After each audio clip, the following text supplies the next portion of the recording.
Class 6 chapter 12 विद्युत तथा परिपथ। हम विद्युत का उपयोग अपने बहुत से कार्यों को आसान बनाने के लिए करते हैं। उदाहरण के लिए हम विद्युत का उपयोग कुएं से पंप द्वारा जल बाहर निकालने अथवा ज़मीन की सतह से जल को छत पर रखी हुई टंकी में पहुंचाने के लिए करते हैं। अतः कौन कौन से कार्य करते हैं जिनके लिए विद्युत का उपयोग करते हैं, उनमें से कुछ को सूचीबद्ध कर अपनी नोटबुक में लिखिए। क्या आपकी सूची में प्रकाश के लिए विद्युत का उपयोग सम्मिलित है? सूरज छिपने के बाद भी विद्युत हमारे घरों, सड़कों, दफ्तरों तथा फैक्ट्रियों को प्रकाशित करती है। यह रात में लगातार काम करने में हमारी सहायता करती है। विद्युत हमें बिजली घर से प्राप्त होती है, फिर भी विद्युत की आपूर्ति ठप हो सकती है या कई स्थानों में पर अनुपलब्ध हो सकती है। ऐसी स्थिति में प्रकाश के लिए टॉर्च का उपयोग करते हैं। टॉर्च में एक बल्ब होता है। जब इसका स्विच दबाते हैं तब यह प्रकाश देने लगता है। टॉर्च को विद्युत कहाँ से मिलता है? विद्युत सेल। टॉर्च के बल्ब को विद्युत अथवा विद्युत सेल से मिलती है। विद्युत सेल का उपयोग विद्युत स्रोत के रूप में अलार्म घड़ी, कलाई घड़ी, रेडियो, कैमरा तथा अन्य युक्तियों में किया जाता है। क्या आपने कभी विद्युत सेल को ध्यानपूर्वक देखा है? आपने यह देखा होगा कि इसके एक ओर धातु की टोपी तथा दूसरी ओर धातु की डिस्क चक्रीय होती है। क्या आपने विद्युत सेल के ऊपर एक धन यानी प्लस तथा एक ऋण यानी माइनस देखा है? विद्युत सेल में धातु की टोपी धनात्मक सिरा तथा धातु की डिस्क ऋणात्मक सिरा, ये प्लस का और ये माइनस का है, विद्युत सेल को दर्शाया गया कहलाता है। सभी विद्युत सेलों में दो सिरे होते हैं, जिनमें एक धनात्मक टर्मिनल सिरा तथा दूसरा ऋणात्मक होता है। आपने विद्युत स्तंभों, विद्युत उपकेंद्रों तथा अन्य स्थानों पर इस प्रकार का चिन्ह देखा होगा। यह दर्शाता है कि विद्युत का उपयोग उचित रूप से न किया जाए तो यह अत्यंत खतरनाक हो सकता है। यदि विद्युत तथा विद्युत युक्तियों को असावधानी पूर्वक बरता जाए तो यह गंभीर चोट अथवा मृत्यु का कारण बन सकती है। अतः आपको कभी भी विद्युत के तारों का, सॉकेट आदि का प्रयोग करने का प्रयत्न नहीं करना चाहिए। यह भी याद रखिए कि सुबह जनित पोर्टेबल जनरेटर द्वारा उत्पन्न विद्युत भी इतनी ही खतरनाक है। विद्युत संबंधित सभी क्रियाकलापों के लिए केवल साधारण बैटरी का ही उपयोग करना चाहिए। ये चेतावनी का साइन दिया हुआ है यहाँ पे। विद्युत सेल में संचित रासायनिक पदार्थों से सेल विद्युत उत्पन्न करता है। जब विद्युत सेल में संचित रासायनिक पदार्थ इस्तेमाल कर लिया जाता है तब विद्युत सेल विद्युत पैदा करना बंद कर देता है। तब उस विद्युत सेल को एक नए विद्युत सेल से बदलना पड़ता है। टॉर्च के बल्ब में कांच का एक बाहरी आवरण धातु की सतह पर चिपका होता है। बल्ब के कांच के आवरण के अंदर क्या होता है? यहाँ पे देखिए टर्मिनल को दर्शाया गया। ये है टंगस्टन यानी तंतु है और यह टर्मिनल को दर्शाया गया, यहाँ से यहाँ होता है। चलिए क्रियाकलाप 1 देख लेते हैं। एक टॉर्च लीजिए तथा इसके बल्ब के भीतर देखिए। आप अपने अध्यापक की सहायता से इस बल्ब को टॉर्च से बाहर भी निकाल सकते हैं। आप क्या देखते हैं? क्या आप कांच के बल्ब के मध्य एक पतला तार देखते हैं? अब टॉर्च का स्विच दबाइए तथा देखिए कि बल्ब का कौन सा भाग दीप्त है। प्रकाश उत्सर्जित करने वाले पतले तार को बल्ब तथा तंतु कहते हैं। यह तंतु दो मोटे तारों के बीच लगा होता है, जिसे चित्र 12.2 में दर्शाया गया है। ये मोटे तार तंतु को आधार प्रदान करते हैं। इन मोटे तारों में एक मोटा तार बल्ब की सतह पर धातु के ढांचे से जुड़ा हुआ होता है। दूसरा मोटा तार आधार केंद्र पर धातु की नोक से जुड़ा हुआ होता है। बल्ब के आधार पर धातु का ढांचा तथा धातु की नोक बल्ब के दो टर्मिनल है। ये दोनों टर्मिनल इस प्रकार लगाए जाते हैं कि एक दूसरे को न छुए। घरों में उपयोग होने वाले विद्युत बल्बों की भी ऐसी ही संरचना होती है। इस प्रकार विद्युत सेल तथा विद्युत बल्ब दोनों में ही दो टर्मिनल होते हैं। इनमें से ये दो टर्मिनल क्यों होते हैं? चेतावनी: विद्युत सेल के दो टर्मिनलों से जुड़े तारों को स्विच तथा बल्ब जैसी युक्तियों को बीच में जोड़े बिना आपस में कदापि न मिलाएं। यदि आप ऐसा करेंगे तो विद्युत सेल के रासायनिक पदार्थ बड़ी तेजी से खर्च हो जाएंगे और सेल कार्य करना बंद कर देगा। विद्युत सेल से जुड़ा हुआ बल्ब। आइए विद्युत सेल का उपयोग करके एक बल्ब की दीप्त मान करने का प्रयास करें। ऐसा हम किस प्रकार करते हैं? क्रियाकलाप 2: विभिन्न रंगों के प्लास्टिक का आवरण चढ़े विद्युत तार के 4 टुकड़े लीजिए। प्रत्येक तार के टुकड़े के दोनों सिरों से प्लास्टिक आवरण को हटा दीजिए। इस प्रकार दोनों सिरों पर धातु का तार अनावृत हो जाएगा। दो तारों के अनावृत भागों को विद्युत सेल तथा दूसरे दो को बल्ब से 12.3 तथा 12.4 में चित्र में दर्शाया गया है को जोड़िए। ये इस तरह का दो तारों से जुड़ी विद्युत सेल को यहाँ पे जोड़कर बताया गया है और दो तारों से जुड़ा बल्ब यहाँ पे बल्ब को दर्शाया गया है। बल्ब के साथ तारों को जोड़ने के लिए आप विद्युत रोधी टेप यानी बिजली के मिस्त्री द्वारा उपयोग की जाने वाली और सेल के लिए रबर बैंड का टेप का उपयोग कर सकते हैं। अब बल्ब तथा विद्युत सेल को अलग अलग 6 भिन्न भिन्न ढंगों से जोड़िए, जैसे चित्र 12.5a में से 12.5f में दर्शाया गया है। प्रत्येक व्यवस्था में देखिए कि बल्ब दीप्त है या नहीं। प्रत्येक व्यवस्था के लिए हाँ या नहीं लिखिए। देखिए ये ए में ऐसे जोड़ा गया है, यहाँ पे टूटा हुआ है तो ये तो जलेगा ही नहीं, और यहाँ पे देखिए यहाँ भी टूटा हुआ है, ये भी नहीं जलेगा, ये भी नहीं जलेगा, ये जल रहा है, दो में बल्ब जल रहा है। विद्युत सेल तथा बल्ब को जोड़ने के विभिन्न व्यवस्थाएं यहाँ पे दर्शाई गई है। अब आप उन व्यवस्थाओं को ध्यानपूर्वक देखिए जिनमें बल्ब दीप्त हो रहा है। इन व्यवस्थाओं की तुलना दूसरी व्यवस्थाओं से कीजिए जिनमें बल्ब दीप्त नहीं हो रहा है। क्या आप इस अंतर का कारण ज्ञात कर सकते हैं? मैं विद्युत सेल के एक टर्मिनल से प्रारंभ करके अपनी पेंसिल की नोक को तार के अनुदिश बल्ब तक लाइए। अब बल्ब के दूसरे टर्मिनल से प्रारंभ करके विद्युत सेल से जुड़े दूसरे तार के अनुदिश पेंसिल की नोक लाइए। इस कार्य को चित्र 12.5 की तरह शेष व्यवस्थाओं के लिए दोहराइए। क्या उन व्यवस्थाओं में बल्ब दीप्त होता है जिनमें सेल के एक टर्मिनल से वापस दूसरे टर्मिनल तक पहुंचने में पेंसिल को ऊपर उठाना पड़ता है? विद्युत परिपथ।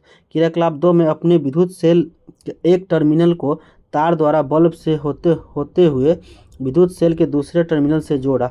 ध्यान दीजिए 12.5 चित्र ए में 5F की व्यवस्थाओं में विद्युत सेल के दो टर्मिनल बल्ब के दो टर्मिनलों से जोड़े गए हैं। इस प्रकार की व्यवस्था विद्युत परिपथ का एक उदाहरण है। विद्युत परिपथ विद्युत सेल के दो टर्मिनलों के बीच विद्युत प्रवाह विद्युत धारा के संपूर्ण पथ को दर्शाता है। बल्ब केवल तभी दीप्त होती है जब परिपथ में विद्युत धारा प्रवाहित होती है। किसी विद्युत परिपथ में चित्र 12.6 में दर्शाए गए अनुसार विद्युत धारा की दिशा विद्युत सेल के टर्मिनल प्लस टर्मिनल माइनस से टर्मिनल की ओर होती है। जब बल्ब के टर्मिनलों की तार के द्वारा विद्युत सेल के टर्मिनलों से जोड़ा जाता है तब बल्ब के तंतु से होकर विद्युत धारा प्रवाहित होती है। यह बल्ब को दीप्तमान करती है। कभी कभी विद्युत बल्ब विद्युत सेल से जुड़े होने पर भी दीप्त नहीं होता। ऐसा बल्ब के फ्यूज होने के कारण हो सकता है। फ्यूज बल्ब को ध्यानपूर्वक देखिए, क्या इसका तंतु अक्षुण्ण है? विद्युत परिपथ में धारा की दिशा को दर्शा रहा है। विद्युत परिपथ में यहाँ से देखिए बिजली यहाँ प्रोवाइड हो रही है। विद्युत बल्ब की कई कारणों से फ्यूज हो सकता है विद्युत बल्ब। इसमें से एक कारण है बल्ब के तंतु का खंडित होना। बल्ब का तंतु खंडित होने के कारण विद्युत सेल के टर्मिनलों के बीच विद्युत धारा का परिपथ टूट जाता है। इसलिए फ्यूज बल्ब के तंतु से विद्युत धारा प्रवाहित न होने के कारण यह दीप्तमान नहीं होती, मतलब जलता नहीं है। क्या आप यह बता सकते हैं कि 12.5 बी सी तथा डी में आपके प्रयास करने पर भी बल्ब दीप्तिमान क्यों नहीं हुआ? अब हमें ज्ञात है कि विद्युत सेल का उपयोग कर बल्ब को दीप्तिमान कैसे किया जा सकता है।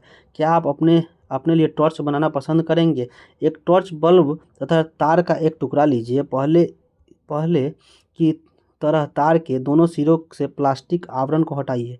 चित्र 12.7 में दर्शाए गए अनुसार तार के एक सिरे को बल्ब के धातु से ढांचे के चारों ओर यानी घर में तैयार की गई टॉर्च को दर्शाया गया है। पहली के पास बल्ब तथा सेल जोड़ने की दूसरी व्यवस्था है। क्या इस व्यवस्था में बल्ब जलेगी? तार के दूसरे सिरे को रबर बैंड की सहायता से विद्युत सेल में ऋणात्मक टर्मिनल में जोड़िए। अब बल्ब के आधार की नोक अर्थात इसके टर्मिनल को विद्युत सेल की धनात्मक टर्मिनल पर रखिए। क्या बल्ब दीप्तिमान होता है? अब बल्ब को विद्युत सेल के टर्मिनल से हटाइए। क्या बल्ब अब भी प्रकाशित है? यह टॉर्च को ऑन तथा ऑफ करने के समान नहीं है। विद्युत स्विच। घर में तैयार की गई टॉर्च को ऑन तथा ऑफ करने के लिए विद्युत बल्ब की विद्युत सेल की नोक से स्पर्श कराते हुए अथवा हटाते हैं। यह एक साधारण विद्युत स्विच था। इसे उपयोग करना सुविधाजनक नहीं है। हम अपने उपयोग के लिए दूसरा सरल एवं सुविधाजनक स्विच बना सकते हैं। क्रियाकलाप 4। अब आप ड्राइंग पिन एक सुरक्षा पिन या पेपर क्लिप, दो तार तथा थर्मोकोल की लकड़ी के बोर्ड से एक विद्युत स्विच तैयार कर सकते हैं।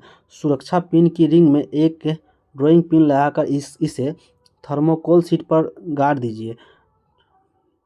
जैसा कि चित्र 12.8 में दिखाया गया है, यह सुनिश्चित कीजिए कि सुरक्षा पिन आसानी यानी साधारण स्विच यहाँ बनाया गया से घूम सके। अब दूसरी ड्राइंग पिन को थर्मोकोल शीट पर इस तरह लगाएं कि सुरक्षा पिन का स्वतंत्रता सिरा इसे स्पर्श कर सके। इस प्रकार जड़ा हुआ सुरक्षा पिन इस क्रियाकलाप में आपका स्विच होगा। अब विद्युत सेल बल्ब तथा स्विच को चित्र 12.9 में दर्शाए अनुसार जोड़कर परिपथ को पूरा कीजिए। सुरक्षा पिन को इस तरह घुमाएं कि उसका स्वतंत्र सिरा दूसरे ड्राइंग पिन को छुए। अब क्या देखते हैं? अब सुरक्षा पिन को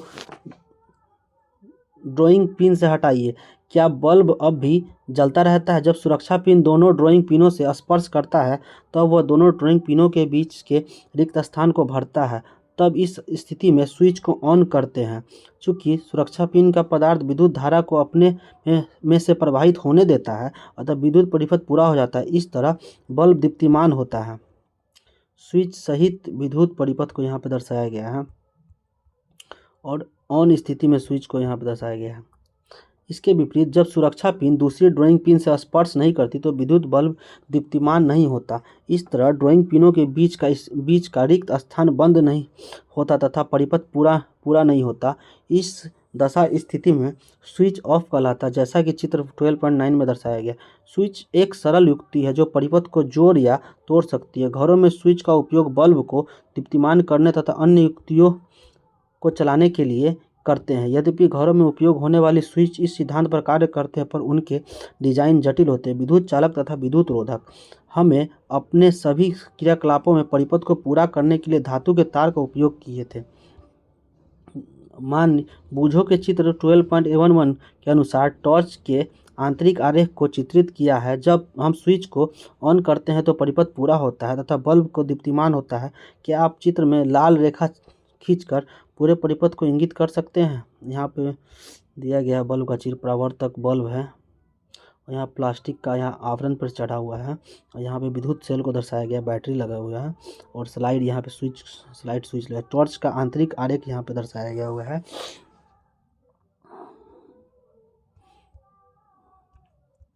लीजिए, परिपथ बनाने के लिए धातु के तारों के स्थान पर हम सूती धागे का उपयोग करते हैं। क्या आप सोचते हैं कि इस अवस्था में भी बल्ब दीप्तिमान होगा? विद्युत धारा के प्रवाह के लिए परिपथ में किस प्रकार के पदार्थों का उपयोग किया जा सकता है? आइए इसका पता लगाते हैं। क्रियाकलाप 4 के लिए प्रयुक्त विद्युत परिपथ से स्विच को अलग कीजिए। ऐसा करने से आपको चित्र 12.12 के अनुसार दो स्वतंत्र तारों के सिरे मिल जाएंगे। इन तारों को दोनों सिरों के एक दूसरे के समीप लाएं ताकि ये एक दूसरे को स्पर्श करें। क्या बल्ब जल उठता है? अब आप इस व्यवस्था को पदार्थों के परीक्षण के लिए प्रयोग में ला सकते हैं कि ये विद्युत धारा प्रवाहित करते हैं अथवा नहीं। चालक प्रशिक्षित 12.12 भी जबकि चालक प्रशिक्षित चाबी से संपर्क में होता है तब बल्ब जलने की जांच करना यहाँ पर दर्शाया गया है। चाबी के साथ यहाँ पर दर्शाया गया है। जांच करने के लिए विभिन्न प्रकार के पदार्थों जैसे सिक्के, कॉर्क, रबर, कांच, चाबी, पिन, प्लास्टिक का स्केल, लकड़ी का गुटका, एल्युमिनियम की पत्ती, मोमबत्ती, सिलाई मशीन की सुई, थर्मोकोल, कागज तथा पेंसिल की लीड आदि एकत्रित कीजिए। चालक परीक्षित के तारों में स्वतंत्र सिरों को प्रत्येक नमूने के बारी बारी से स्पर्श करें। ध्यान रखिए कि दोनों तार एक दूसरे को स्पर्श न करें। क्या हर बार बल्ब जलता है? 12.1 के समान अपनी नोटबुक में एक सारणी बनाइए तथा अपने परीक्षणों को अंकित कीजिए। यहाँ विद्युत चालक एवं विद्युत रोधक के बारे में बताया गया है। स्विच के स्थान पर उपयोग की गई वस्तु चाबी को दर्शाया गया है। पदार्थ जिसका यह बना है, यह चाबी क्या चीज़ का बना है? धातु का बना है। बल्ब जलता है? हाँ बिल्कुल, ये बल्ब इससे जल रहा है। रबर से रबर नहीं, रबर में बल्ब नहीं जलता है। स्केल जो प्लास्टिक का बना है इसमें भी नहीं जलेगा बल्ब। माचिस की तीली लकड़ी की बनी है, इसमें भी बल्ब नहीं जलेगा। कांच की चूड़ी यानी कांच की बनी है, इसमें भी नहीं जलेगा। धातु लोहे की कील है, इसमें जल जाएगा। क्या आप क्या पाते हैं? परीक्षण के लिए उपयोग किए गए कुछ पदार्थों से तारों के स्वतंत्र सिरे लगने पर बल्ब दीप्तिमान नहीं होता। इसका अर्थ है कि यह पदार्थ विद्युत धारा को अपने अंदर से प्रवाहित नहीं होने देते हैं। इसके विपरीत बल्ब के जलने से यह पता चलता है कि कुछ पदार्थ अपने अंदर से विद्युत धारा का प्रवाहित होने देते हैं। जो पदार्थ विद्युत धारा को प्रवाह होने देते वह विद्युत का चालक कहलाते हैं तथा विद्युत रोधक अपने अंदर से विद्युत धारा को प्रवाहित नहीं होने देते। सारणी 12.1 की सहायता से उन पदार्थों का नाम बताइए जो विद्युत चालक है तथा उन पदार्थों को विद्युत रोधक है। विद्युत चालक और विद्युत रोधक के बारे में, विद्युत चालक हो जाएगा लोहा हो जाएगा और जिससे विद्युत प्रवाह होता है, और प्लास्टिक हो जाएगा, इस रबर हो जाएगा, इस सबसे विद्युत रोधक हो जाएंगे। अब आपने क्या निष्कर्ष निकाला, कौन से पदार्थ विद्युत चालक है, कौन से विद्युत रोधक। अध्याय 4 में उन पदार्थों का स्मरण करें जो चमकदार होते हैं, क्या वे विद्युत चालक होते हैं। अब आप आसानी से समझ सकते हैं कि तारों को बनाने के लिए तांबा, एल्युमिनियम तथा अन्य धातुओं क्यों प्रयोग की जाती है। आइए क्रियाकलाप 4 में स्मरण करें जिनमें हमें स्विच के साथ एक परिपथ बनाया। चित्र 12.9 में जब स्विच खुलती है स्थिति में तब 2 ड्राइंग पिन थर्मोकोल शीट से जुड़े नहीं थे, परंतु आप जानते हैं कि थर्मोकोल एक विद्युत रोधक है जिससे विद्युत प्रवाह नहीं होती है। जिस स्थान में जब वायु होती है तब क्या होता है, चूँकि स्विच के 2 ड्राइंग पिन के बीच में जब केवल वायु थी तो बल्ब दीप्तिमान नहीं होता था। इसका तात्पर्य है कि वायु भी विद्युत रोधक है। विद्युत चालक तथा विद्युत रोधक हमारे लिए समान रूप से महत्वपूर्ण है।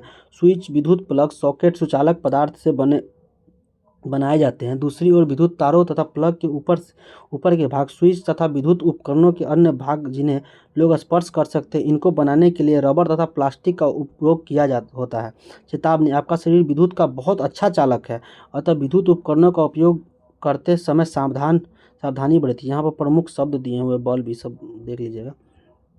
सारांश पढ़ लेते हैं। विद्युत सेल विद्युत का एक स्रोत है, ठीक है। विद्युत सेल में 2 टर्मिनल होते हैं, एक को धर्म टर्मिनल और एक को ऋण टर्मिनल कहते हैं जो माइनस है। विद्युत बल्ब में एक फिलामेंट होता है जो इसके टर्मिनलों से जुड़ा होता है।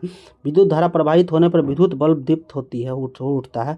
बंद विद्युत परिपथ में विद्युत धारा विद्युत सेल के एक टर्मिनल को दूसरे टर्मिनल तक प्रवाहित होती है। स्विच एक सरल युक्ति है जो विद्युत धारा के प्रवाह को रोकने या प्रारंभ करने के लिए परिपथ को तोड़ता अथवा पूरा करता है। जिन पदार्थों से होकर विद्युत धारा प्रवाहित होती है विद्युत चालक कहलाते हैं। जिन पदार्थों से विद्युत धारा प्रवाहित नहीं होती है विद्युत रोधक कहलाते हैं।